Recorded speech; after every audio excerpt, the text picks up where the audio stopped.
Hi, Gene Burnett from GeneBurnett.com. Hey, I got a request after my two recent Tai Chi cane videos. I did one on the solo and one on the partner to just talk a little bit about what are the Tai Chi principles involved in working with the cane, and which is a good question. I was mainly focused on the form, just giving a little semi-instructional on the form. So I just want to reiterate again that this is not for stick fighting per se, although an umbrella or a rolled up newspaper or things can double for one of these, and you know, you're picking up some tools when you work with a cane. But if you really want to be good at stick fighting, I recommend the Filipino arts. They're very good at stick fighting. So the cardinal principle to me in Tai Chi, the number one principle that all the other principles are subservient to or point to in my Tai Chi world, is unforced balance. So as I go through a form, regardless of whether I have a weapon or not, I don't want a forced quality. I don't want to be tight and hard. I don't want to be rigid. I want to be firm, but not rigid. I want to be relaxed, but not limp. So above all, when I hold the cane, I want my grip to be firm, but not rigid. I want it to be soft and loose, but not limp. Some things we're working on with the cane, bringing our structure and our relaxation and our softness and our floating suspended joints to bear on the target. So you've got a target in the movement, whatever that movement is. You've always got a target. So you're working on targeting, but bringing your whole body to bear on whatever the target is, which involves a certain amount of softness and a certain amount of firmness. Whenever you're doing a Tai Chi movement that has a ripple of power through it, like that, I call it the yes and no of the movement. On that side of the ripple, there has to be a yes. This has to be loose and empty and open so that my energy can go through it. But on this side of the ripple, there has to be a no, no, no, no. In other words, if I'm too much yes, I just do that. If I'm too much no, it's all contained and tight. So I have to be yes on that side, but no right behind it, just preserve my structure so that my energy doesn't pull me off balance. There needs to be my hip stops, my shoulder stops, my elbow stops, and finally the energy goes out the hand. So that's magnified with the stick.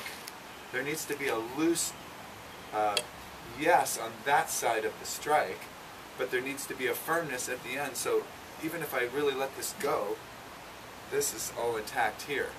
So I'm not doing that, which would be too much yes. And I'm also not doing this, which is too much no. So I'm working on that balance of yin and yang through the stick.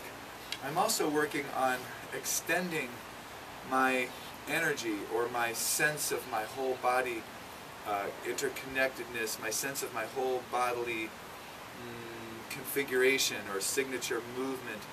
I'm trying to extend that into the stick, into this inanimate object. So if I'm doing a circle out there, you know, I want this to feel like it's just another joint in my body, like another limb or another, you know, another part of my body.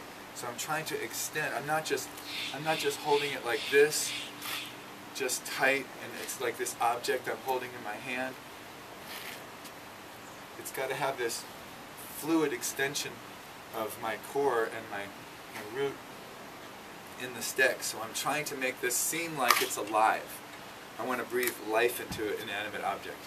So that means the same thing all Tai Chi movements. Rooted in the feet, powered by the legs, directed by the waist, expressed by the upper limbs. The sense of postural alignment so that I'm not twisting while I do it. Good structure, soft muscles, relaxed, open awareness that brings my energy to bear on the target that I'm going for. If I'm doing a partner cane form, then there's distance management, working with setting myself up so that I take a step to bring my striking sweet spot to the target that I'm going for. So there's this managing the distance. I could get in really close and then I'm too close to hit it. So I've got to adjust my distance constantly, adjusting my footwork to set up my stick to reach the target that I want it to.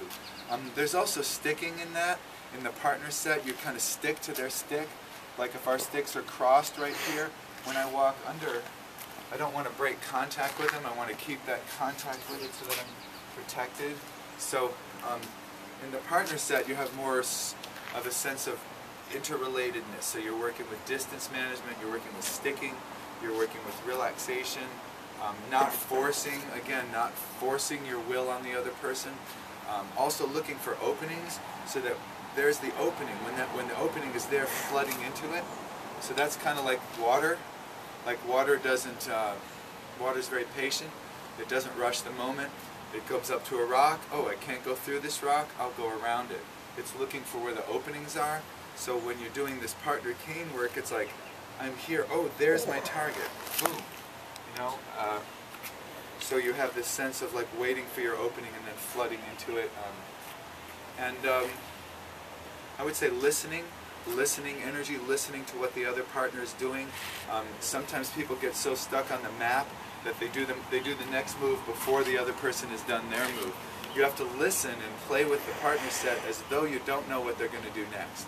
You know what they're going to do next, but you pretend you don't so that it's spontaneous.